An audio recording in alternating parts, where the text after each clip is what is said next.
Good morning everybody. Optimal success trajectory की online classes में आपका स्वागत है। मैं Vishwen, founder of optimal success trajectory.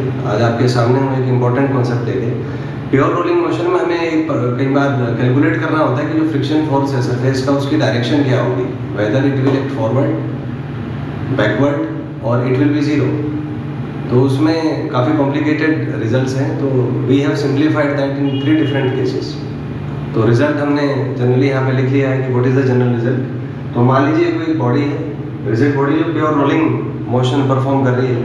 तो मान लीजिए कि this is undergoing pure rolling, ये ट्रायंगुलर एक्सेलरेशन अल्फा है और इस तरीके से प्योर रोल कर रहा है सरफेस पे। तो मान लीजिए कि फ्रिक्शन इस पे एफएस लगा। जनरल केस में मैंने अज्यूम कर लिया कि एफएस फॉरवर्ड है, it is acting in this direction. After all the calculations the result is that friction is equal to F h upon r minus के square upon r square divided by 1 plus K square by r square. ये result अगर आप learn कर सकते हैं तो calculation से आप बच जाएंगे, वरना तो इसमें करीबन 1.5 पेज का कैलकुलेशन लगता है।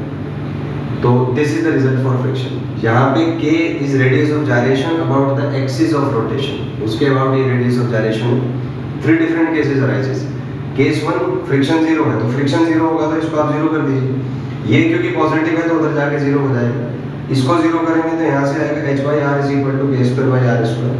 आर ऊपर ले जाइए तो एक पावर कैंसिल हो जाएगी, तो यहाँ से आएगा h इज इक्वल टू के स्क्वायर बाई आर। इस पॉइंट को स्वीट स्पॉट कहते हैं, क्योंकि अगर आप इतनी हाइट पे फोर्स लगाते हैं तो बिना किसी फ्रिक्शन के body will undergo pure rolling motion. याद रखिएगा इस पॉइंट को, h इज इक्वल टू के स्क्वायर बाई आर।